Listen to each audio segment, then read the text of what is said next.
go ahead and write it down and reach out to me. I've seen several people now on YouTube speak about this particular picture. It comes from the World Economic Forum. It says, "You'll own nothing and you'll be happy."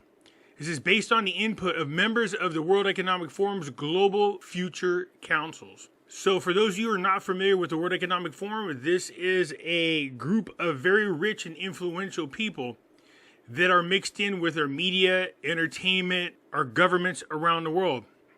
They have, for the last couple of decades, have been slowly but surely putting together policies for each one of our governments around the world. You see, we technically are supposed to be the ones voting in our politicians. That's how it's supposed to work.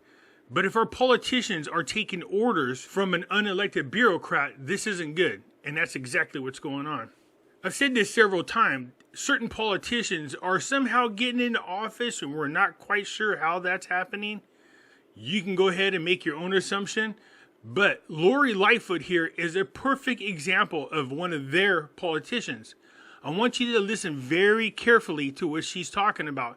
Now, she's in an interview, and part of that interview is cut off. What they're talking to her about is the way culture is going to change, the way America is going to change, how our cities are going to change, our ways of life are going to change.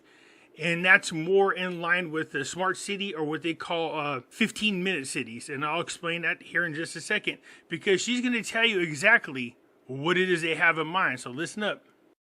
How do you do it? My thoughts are, because it's not written into law, it's just a very dominant culture. I think the only way you can do it is a couple ways. One, I'm thinking about an executive order from day one that says, in more legalese than this is not a thing. We will no longer honor this, because the way that aldermanic prerogative works is there's got to be compliance with the executive branch, because otherwise it doesn't work. So you got to eliminate that compliance, and you make it a mandate, and then you do training, particularly in the city. I'll call them licensing departments, whether it's zoning, buildings, housing will be impacted by it, planning certainly, and you pick the people to run those agencies and the deputies that are pledging allegiance to the new world order and good governance.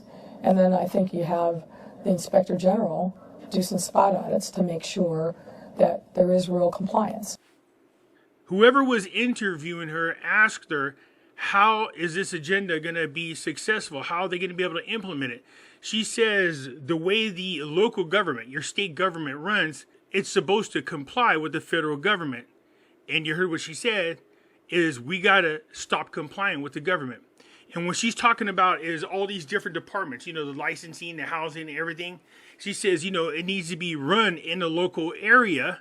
And then they would have police and officials who are loyal to the New World Order running things. And then the Inspector General will come through to make sure that they're doing it. What Lori is talking about is called smart cities. And the type of government she's talking about is called an e-government.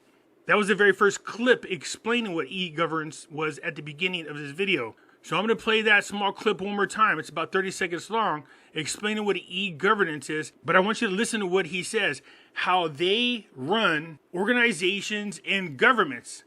Smart governance. You really got to pay attention to how this guy lays things out. That's why I'm playing it a second time. With smart governance, we're helping large organizations to modernize their decision-making ecosystems.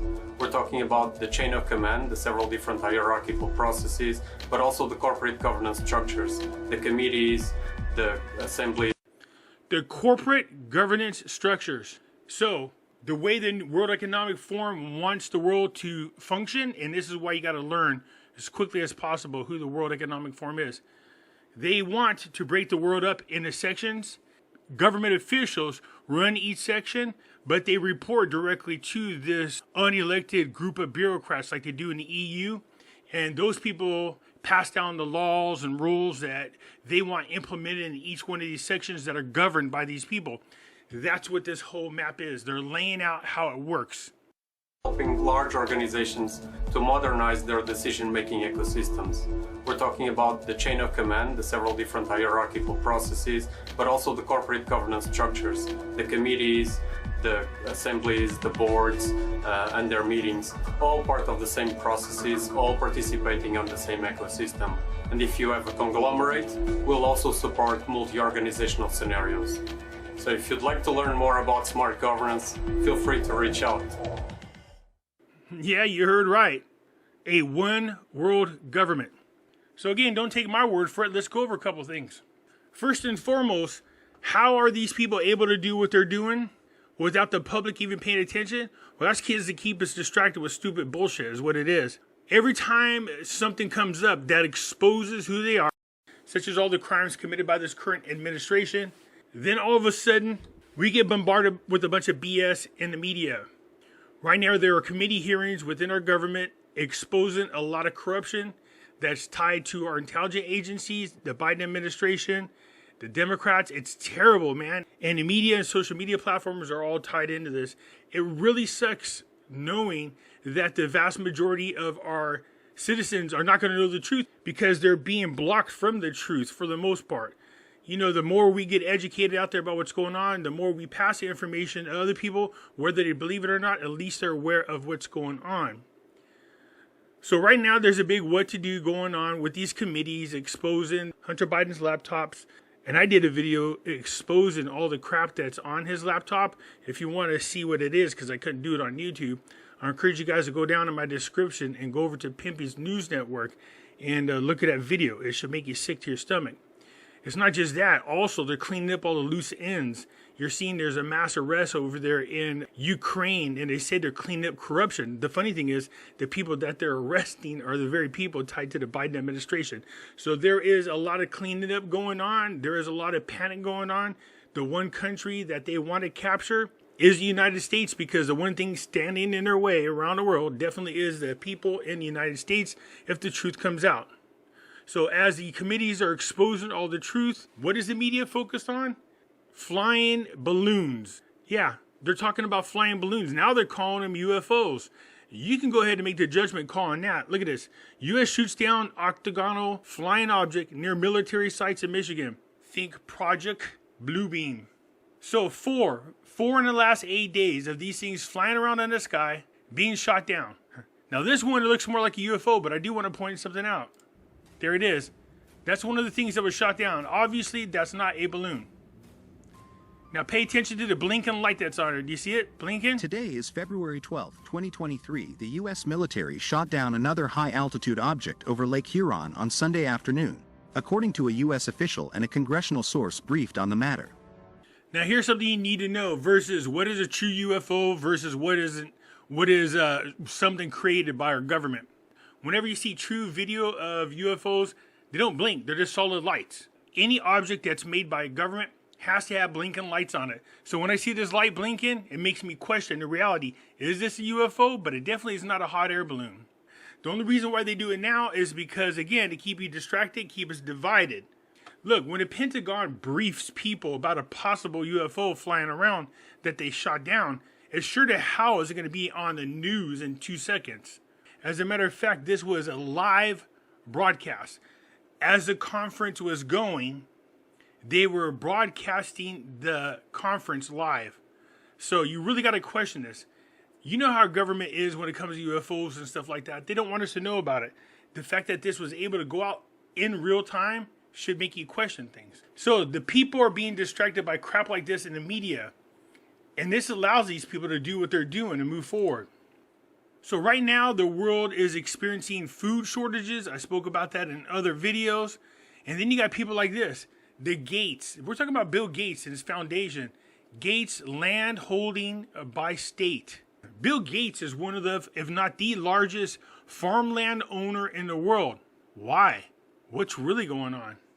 Why would somebody who works on computers and vaccines and everything else all of a sudden buy this much acreage of farmland everywhere? Makes you wonder. Now this article is from 2015, and I want you to think about how much bigger Blackstone is now, which is the world's largest asset holder. They went around buying up all of our real estate. You have to ask yourself, why? That's your answer right there. They're all part of the same agenda. We are starting to get a little pushback though from people and even governments. In order for this whole World Economic Forum Great Reset agenda to take place, all the governments have to agree to give up their sovereignty. And they're having a hard time because obviously people like China and Russia are really reluctant to turn over all their power to an unelected bureaucrat. And it's not just there. There are other countries now starting to rebel. It says the Blackstone Rebellion, how one country took on the world's biggest commercial landlord. It said this giant asset management firm used to target places where people worked and shopped. Then it started buying up people's homes. In one country, the backlash was ferocious. And this is why, look at this, Blackstone is the largest commercial landlord in history. Over the past 2 decades, it has quietly taken up control of apartment blocks, care homes, student housing, railway arches, film studio offices, hotels, logistic warehouses, and data centers. Okay, so how is that possible? How are they able to become so powerful? Well, in 2008, we had a huge real estate bubble bust, and a lot of people were in homes that couldn't afford them, and the banks didn't want them homes on the books, so they sold the homes for pennies on the dollar. But some corporation came in, along with other subsidiaries that are tied to the same Blackstone, start buying up all the homes and all the real estate and all the things that they're talking about on here. That was the start of things. You see, they created a bubble, and then when the bubble broke and the banks went belly up, they used taxpayer dollars to bail them out. When the truth of the matter was, all they were trying to do is devalue the real estate so that these companies could turn around and buy them up. And guess what's happening again right now? The same exact thing.